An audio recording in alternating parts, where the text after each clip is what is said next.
अस्सलाम अलैकुम नाजरीन।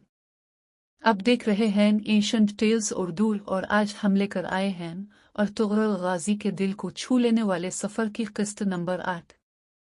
यह किस्त ईमान, वफादारी, कुर्बानी और अंदरूनी साजिशों की एक ऐसी कहानी है जो हमें याद दिलाती है कि हक का रास्ता कभी आसान नहीं होता। चलिए शुरू करते हैं। रात के वक्त कबीले में एक अजीब सी खामोशी है। आग की हल्की रोशनी में औरतें और बच्चे एक दूसरे से लिपटे बैठे हैं। पिछली जंग की यादें अभी ताज़ा हैं और दुश्मन की चालें जारी हैं। कबीले के बुजुर्ग साफ कहते हैं, दुश्मन बाहर से नहीं, अब अंदर से वार करेगा। इसी लम्हे अर्तुगरुल खैमे से निकलकर कबीले के दरवाजे के करीब खड़ा होता है। इसकी आंखों में फिक्र है मगर ईमान की चमक भी। बामिसी कहता है, भाई अर्तुगरुल, दुश्मन के वार खत्म नहीं हो रहे। अर्तुगरुल मुस्कुराकर जवाब देता है, जो अल्लाह पर भरोसा रखता है वो कभी अकेला नहीं होता। बामिसी। दूसरी तरफ दुश्मन के किले में सलीबी कमांडर नई साजिश बानता है। वो अपने मुशीर से कहता है, अर्तुगरुल के कबीले को हम तलवार से नहीं, शक से तोड़ेंगे। वो अर्तुगरुल के एक पुराने साथी को पैगाम भेजता है, अगर तुमने हमें अंदर की खबर दी तो हम तुम्हें सोना और जमीन देंगे। यही वो लम्हा है जब गद्दारी का बीज कबीले में बो दिया जाता। हादर हलीमा सुल्तान औरतों को जमा करती हैं। वो कहती हैं कि हम सिर्फ घर की हिफाजत नहीं कर रहे, हम अपनी ईमान की दीवार मजबूत कर रही हैं। एक औरत खौफजदा होकर पूछती है, अगर दुश्मन आ गया तो हम क्या करेंगी? हलीमा कहती हैं, हमारी तलवार दुआ है। जिस दिल में अल्लाह हो, इसे कोई दुश्मन शिकस्त नहीं दे सकता। ये मंजर देखकर लगता है कि औरत का ईमान पूरे कबीले का हौसला बन गया है। अर्तुगरुल अपने बहादुर साथियों बामिसी, तोरगत और 2 सिपाहियों को बुलाता है। वो आग के गिर्द बैठे हैं और अर्तुगरुल कहता है, हमें दुश्मन के खुफिया काफिले को रोकना होगा। लेकिन याद रखो, ये जंग सिर्फ तलवारों से नहीं जीती जाती, ये जंग नियतों से जीती जाती है।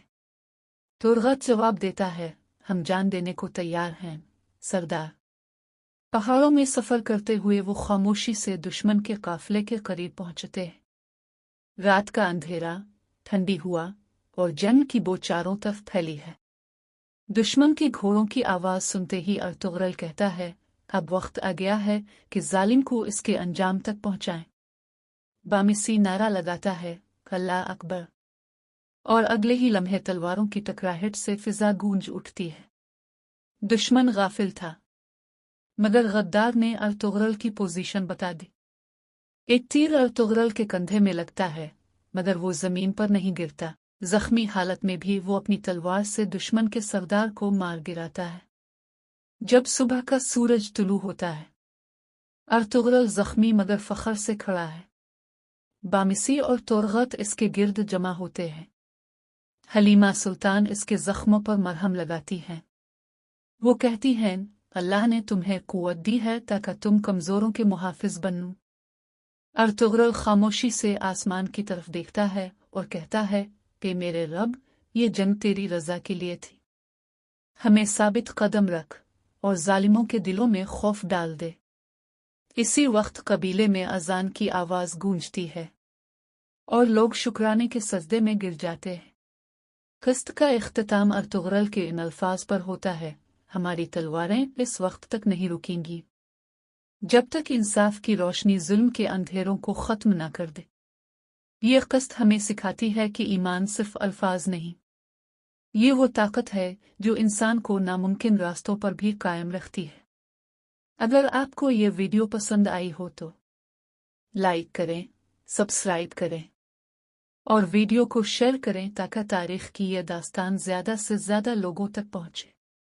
ये थी गाजी एपिसोड 8 और अब देख रहे थे एंशंट टेल्स। अल्लाह हाफिज नाजरीन।